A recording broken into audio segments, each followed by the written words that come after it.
The villagers were just settling down for the night when a loud noise tore through the sky. It was a sound they had never heard before, a roaring, thundering crash that shook the ground. Lights flashed in the distance and people ran out of their huts to see what was happening. Just beyond the edge of the village, in the thick bushes, lay the remains of a large, shiny object, broken and scattered across the ground. Smoke rose from it, filling the air with a sharp, burning smell. It was a plane, though most of the villagers had never seen one before. The people stood at a distance, whispering among themselves. "What is this thing?" one old man asked, his eyes wide with fear. "It fell from the sky," murmured another. They all stared, unsure if it was safe to go closer. Then, suddenly, a faint cry reached their ears. It was soft at first, barely noticeable over the crackling flames and the whispers of the crowd. But then it grew louder, a desperate, heartbreaking sound, the cry of a baby. At once, the villagers began to look around, searching for the source of the sound. "Did anyone bring a baby here?" a young woman asked. All eyes turned back to the wreckage, and there, in the wreckage of the broken plane, something small moved. Tiny fingers poked through the twisted metal, and a baby's wail filled the air, louder and more urgent. The villagers gasped, too shocked to move. But one woman, an older woman named Mama Ngozi, didn't hesitate. Her heart beat faster as she pushed through the crowd, ignoring the warnings of others to stay back. She was a strong, fearless woman, and the baby's cry tugged at her heart. "Stay back, Mama Ngozi!" someone shouted, but she didn't listen. She moved closer, stepping carefully around the sharp metal and pieces of broken glass. Finally, she reached the baby. It was a little girl, no older than a few months, her face covered in soot and tears. Somehow, by a miracle, she was unharmed. Mama Ngozi bent down, her hands shaking as she scooped the baby up into her arms. The baby cried even louder, tiny fists waving in the air. Mama Ngozi held her close, rocking her gently. "Hush, little one," she whispered. "You're safe now." The villagers stared in awe as she walked back towards them, the baby clinging to her. "Ah, did she survive?" someone whispered. "The plane is broken into pieces, yet the baby is unharmed." Mama Ngozi didn't answer. She could feel the warmth of the baby in her arms, and she felt something strange, a deep, powerful connection. She had no children of her own, and as she looked down at the baby, she felt a fierce, protective love filling her heart. That night, Mama Ngozi took the baby back to her hut. She laid her down on her only mat, covering her with a soft cloth. The baby had stopped crying now, her tiny fingers curling round Mama Ngozi's thumb. Mama Ngozi watched her, a soft smile on her face, wondering where the child had come from and what she was going to do. The next morning, the village was buzzing with news of the plane crash and the miraculous baby who had survived. People came from nearby villages to see her, peering curiously at Mama Ngozi's hut. But Mama Ngozi kept the baby close, not letting anyone come too near. She knew they were curious, but she was afraid they might take the baby away from her. As days passed, Mama Ngozi cared for the baby, feeding her, bathing her in warm water from the river, and singing her songs to help her sleep. She named her Chiamaka, meaning God is beautiful, for she believed it was a miracle that the little girl had survived. But as much as Mama Ngozi loved Chiamaka, a shadow of worry grew in her heart. She knew that the government or some officials might come looking for the baby. People talked about it, saying that someone would soon arrive to take her back. Late at night, when the village was quiet, Mama Ngozi would sit by the fire, holding Chiamaka close, praying that no one would take her away. She couldn't imagine her life without the little girl now. But then, one evening, while she was bathing Chiamaka by the river, a stranger arrived in the village. He was a tall man dressed in clean, official-looking clothes, and he asked the villagers about the plane crash and the baby they said had survived. The villagers pointed him towards Mama Ngozi's hut, whispering that he was there to take Chiamaka away. Mama Ngozi's heart sank when she saw him approaching. She held Chiamaka tightly, hiding her behind her back as the man reached her door. "Are you the one who found the baby?" he asked, looking down at her with a serious expression. Mama Ngozi swallowed, nodding slowly. "Yes, I am," she said, her voice barely above a whisper. The man looked at her for a moment, then at the baby in her arms. "She needs to be returned to her people," he said firmly. "The crash was reported, and authorities are looking for her." Mama Ngozi's heart pounded. She wanted to protest, to beg him to let her keep Chiamaka, but she knew she didn't have the power to refuse. She looked down at the baby, tears filling her eyes. "Please," she whispered, her voice trembling. But before she could finish, Chiamaka began to cry, reaching out her tiny hands towards Mama Ngozi as if she understood what was happening. Mama Ngozi's heart broke as she held the baby close, not knowing what to do. The man watched her for a moment, noticing the tears in Mama Ngozi's eyes and the way the baby clung to her. He hesitated, shifting his gaze between the two of them, perhaps sensing the powerful bond that had formed in such a short time. "Look," he said, his tone softening slightly. "I understand that this baby has found comfort with you, but there are people looking for her family, searching for answers. I don't know if any relatives have survived, but the authorities will want to know where she is." Mama Ngozi held Chiamaka even closer, as if shielding her from the stranger's words. Her mind raced with thoughts and fears. She couldn't let this man take her, not after everything they had been through together. In the days since the crash, Chiamaka had filled her life with joy and purpose like she'd never known. "Please, sir," she began, her voice trembling. "This child. I have no children of my own. She has given me life, given me something to hold on to. I can care for her, love her, give her everything she needs. Please, let her stay with me." The man's face softened for a moment, but he cleared his throat, returning to his firm expression. "It isn't up to me," he said. "I'm only here to report on her safety, to let the authorities know she's alive and well. They will decide what happens next." Mama Ngozi's heart sank. She knew that this might mean Chiamaka would be taken far away, to a place where strangers would care for her.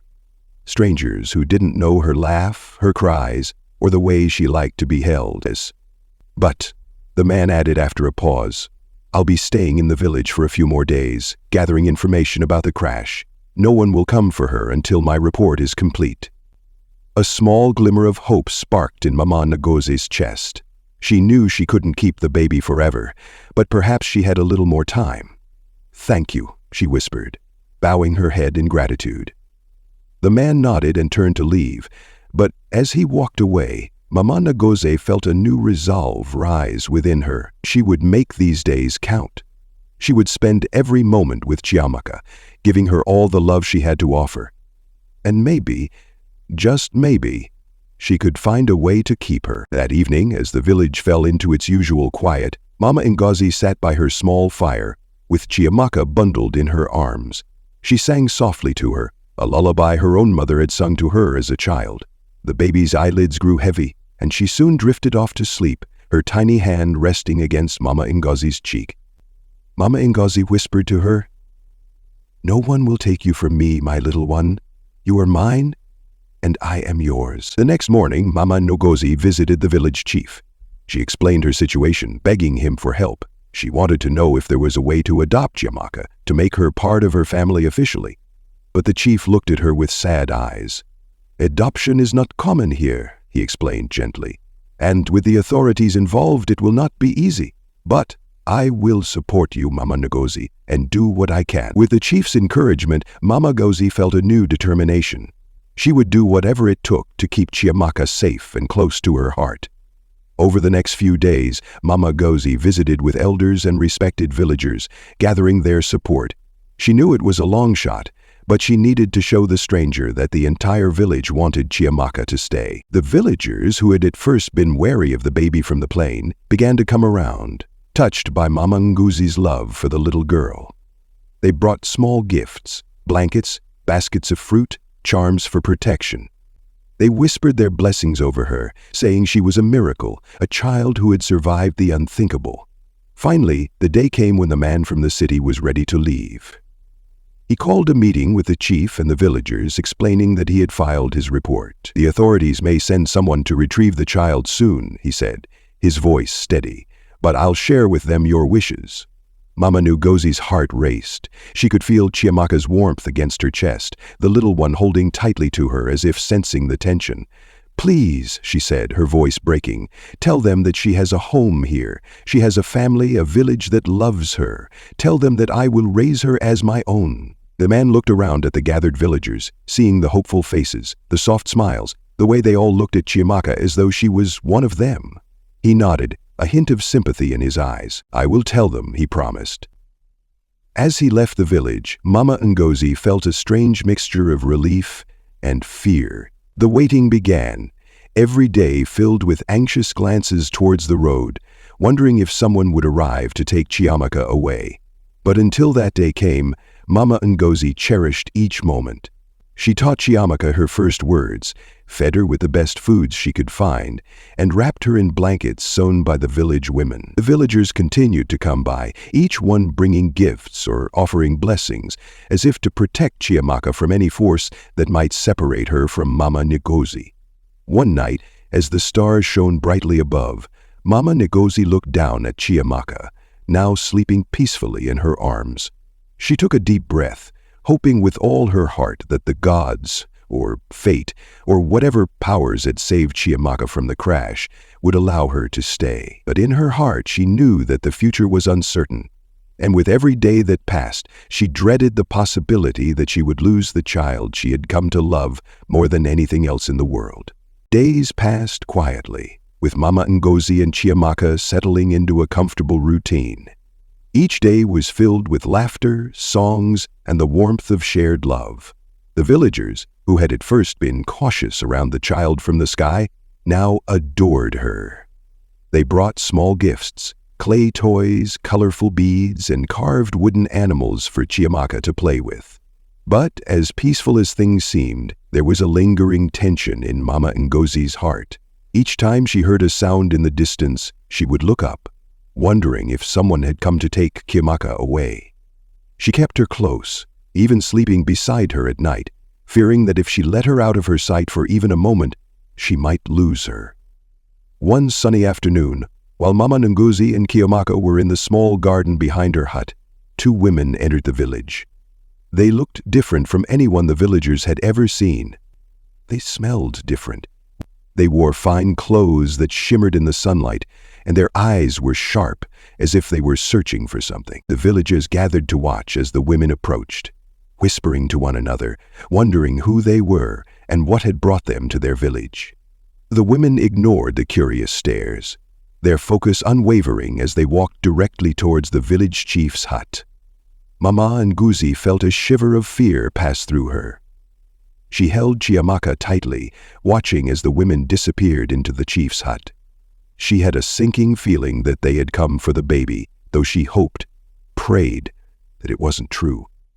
After what felt like hours, the chief came out of his hut, his expression grave. He called for Mama Ngozi, and her heart began to pound. Slowly she walked over, holding Chiamaka close to her chest, her face pale and eyes wide. "Mama Ngozi," the chief began, his voice heavy with sympathy. "These women claim to be Chiamaka's relatives. They say they have been searching for her since the plane crash." Mama Ngozi felt the world tilt. Her knees grew weak and her grip on Chiamaka tightened. "No," she whispered, her voice barely audible. "She's my daughter. I am her family now." One of the women, a tall, elegant woman with sad eyes, stepped forward. "I understand this is hard," she said gently, looking at Mama Ngozi with compassion. "We didn't know if anyone had survived. But when we received word of a baby found in the wreckage, we came as quickly as we could." The second woman, who looked younger and was holding back tears, reached out, her eyes fixed on Chiamaka. "She's our sister's daughter. Our family has been devastated and we thought we'd lost her too. We only want to bring her home where she belongs." Mama Ngozi's chest tightened, her heart aching. She wanted to scream, to beg them not to take Chiamaka away. This little girl had become her life, her joy, her reason for waking up each morning. How could they expect her to let go? "Please," she began, her voice cracking, "please let her stay. I have cared for her. loved her. I have become her mother." The tall woman shook her head gently, tears gathering in her eyes. "We are grateful for all you have done, but she is our blood, and we promised our sister we would protect her child if anything happened to her." The village chief placed a comforting hand on Mama Ngozi's shoulder. "They have a right to take her," he said softly, regret filling his voice. "You have been a good mother, but they are her family by blood." Mama Ngozi's heart shattered as she realized there was no way to keep Chiamaka. She looked down at the little girl in her arms, who was watching her with bright, trusting eyes. Gently, she brushed her fingers across Chiamaka's cheek, memorizing every detail of her face. The tall woman reached out, her hands open. Mama Ngozi hesitated, her arms tightening around Chiamaka, not wanting to let go. But deep down, she knew she had no choice. With tears streaming down her face, she leaned down and pressed a kiss to Chiamaka's forehead. "I love you, little one," she whispered. "Always remember that." Finally, with shaking hands, she placed Chiamaka into the arms of the tall woman. The baby let out a soft whimper, her tiny hands reaching back toward Mama Ngozi, as if she understood what was happening. Mama Ngozi turned away, unable to bear the sight of Chiamaka being taken from her. She stumbled back to her hut, her vision blurred by tears, her heart feeling as if it had been torn from her chest. The women thanked the chief and the villagers for their kindness, and then, holding Chiamaka close, they walked away, disappearing down the dusty road leading out of the village. For days, Mama Ngozi could barely bring herself to eat or drink. She lay in her hut, staring at the empty space where Chiamaka used to sleep beside her. Her heart ached with every beat, each one a painful reminder of the loss she had suffered. The villagers tried to comfort her, bringing her food, sitting with her in silence, and offering gentle words of encouragement. But nothing seemed to ease the pain. She felt hollow, as if a part of her soul had been taken away along with the child she had come to love. At night, she could still hear Chiamaka's soft giggles, could still feel the weight of her tiny body nestled in her arms. She reached out to touch the empty mat beside her, half expecting to find Chiamaka there, only to be reminded of the heartbreaking reality. Days turned into weeks, and slowly, Mama Ngozi began to move around the village again. But she was a shadow of her former self, quieter and slower, her eyes holding a sadness that seemed to touch everyone around her. One evening, as she sat by the river, staring into the water, she whispered a soft prayer. "Wherever you are, Chiamaka, may you be happy and safe, and know that I will love you always." The river flowed gently, carrying her words away, and for a brief moment she felt a sense of peace, as if Chiamaka's spirit had heard her and sent back a whisper of love. Back in the city, Chiamaka's relatives were beginning to feel the weight of their decision. They had taken her into their large, comfortable home, thinking she would adjust quickly and that love and time would heal her sadness. But from the moment they arrived, things had been far from easy. Chiamaka cried constantly, her little face red and tear-streaked, her voice echoing through the halls day and night. She didn't recognize the new faces around her, and her cries became louder whenever one of her aunts tried to hold her or rock her to sleep. The familiar warmth of Mama Ngozi's arms was missing, and each new face only made her little heart ache more. Her aunts tried everything to comfort her. They surrounded her with colorful toys and soft blankets, hoping to capture her attention. They bought every type of baby food they could find, from sweet purees to warm cereals, arranging them on a little tray in front of her.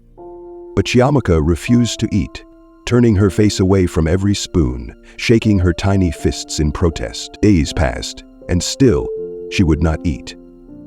Her cries grew weaker, but no less constant, as her energy waned. The tall woman, who was her closest aunt, held her with worry in her eyes. "She needs to eat," she whispered, glancing at her sister. "She's growing weaker, and the doctor said she'll get sick if she doesn't start eating soon." They tried everything they could think of. Her younger aunt tried singing lullabies, rocking her gently in her arms. But Chiamaka's cries only grew louder, her small face scrunched in sadness. The aunts exchanged worried glances, exhausted from sleepless nights spent trying to comfort her. They missed the quiet mornings and peaceful nights they had once taken for granted.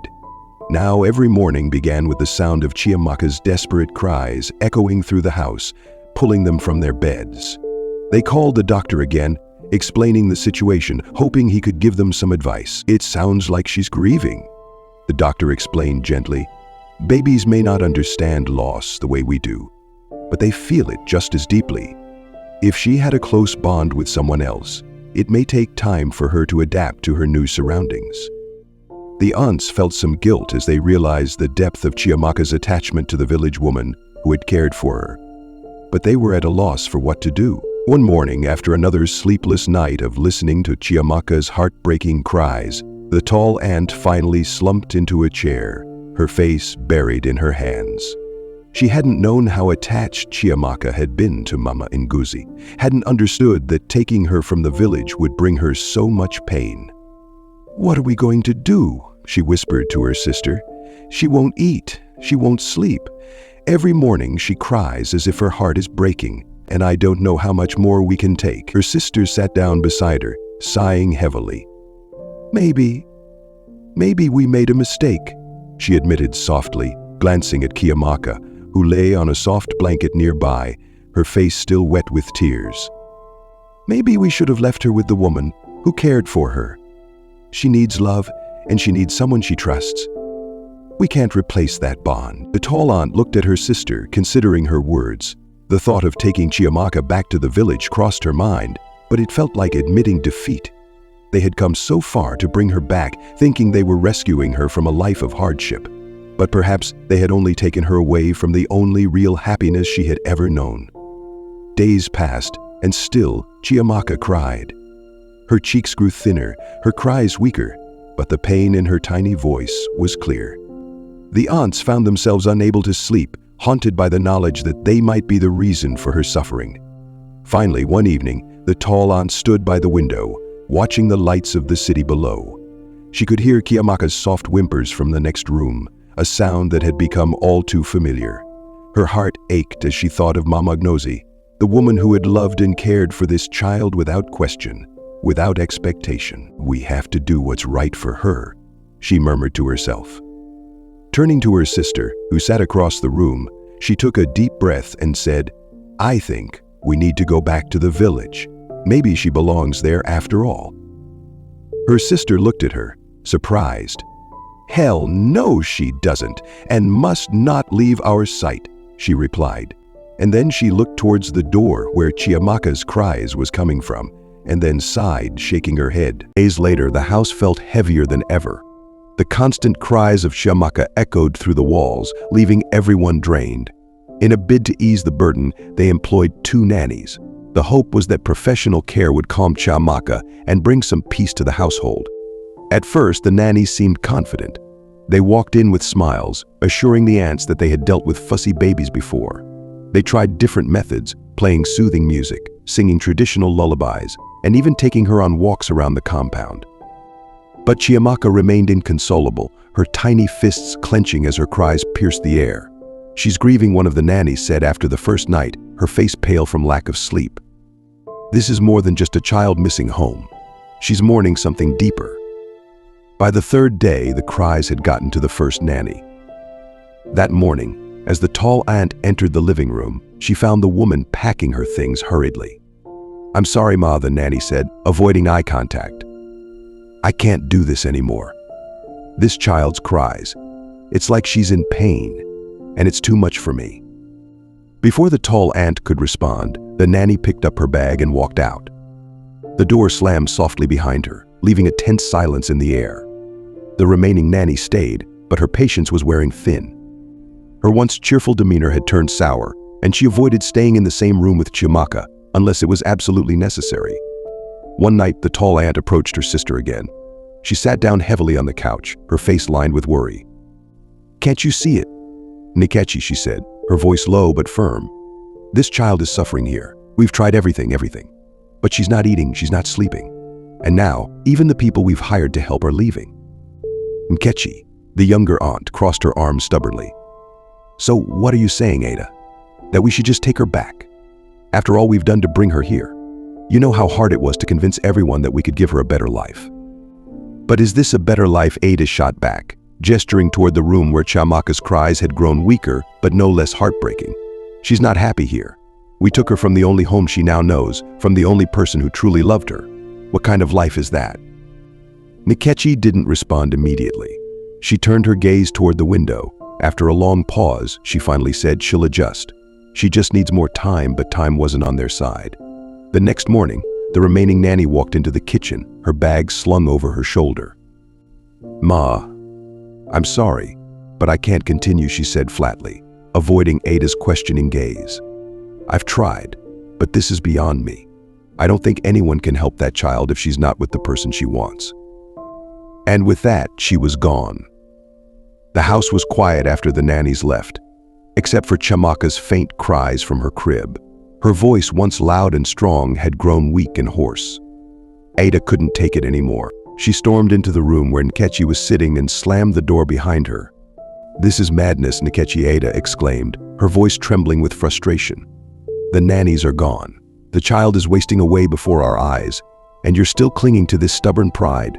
For what? To prove that we can take care of her. At what cost?" Nkechi sighed, leaning back in her chair. "Ada, you're blowing this out of proportion. She'll be fine." "Babies cry, it's normal," Ada repeated, her voice rising. "You call this normal? Look at her, Nkechi. She's not just crying, she's suffering, and we're doing nothing to help her." Nkechi looked away, her expression unreadable. For the first time, doubt flickered in her eyes. But she quickly shook her head, pushing the thought away. "We'll find another nanny," she said quietly. "Someone more experienced. Someone who can handle this." Ada shook her head, defeated. "You don't get it, do you? This isn't about finding another nanny. This is about what's best for Chiamaka. And right now, what's best for her isn't here. It's with Mama Ngozi." The mention of Mama Ngozi's name hung heavily in the air. Nkechi flinched, but she didn't respond. Ada took a deep breath, her voice softening. "I know you mean well, Nkechi," she said. "We both do. But sometimes love means letting go. We need to think about Chiamaka, not ourselves." The conversation ended there, with no resolution. That night, as Ada lay in bed, she listened to the faint sound of Chiamaka's cries from the next room. Tears filled her eyes as she realized that the child's voice, once strong and full of life, was now barely more than a whisper. The next morning, Ada made up her mind. She walked into Nkechi's room, her expression resolute. "We're going back to the village," she said firmly.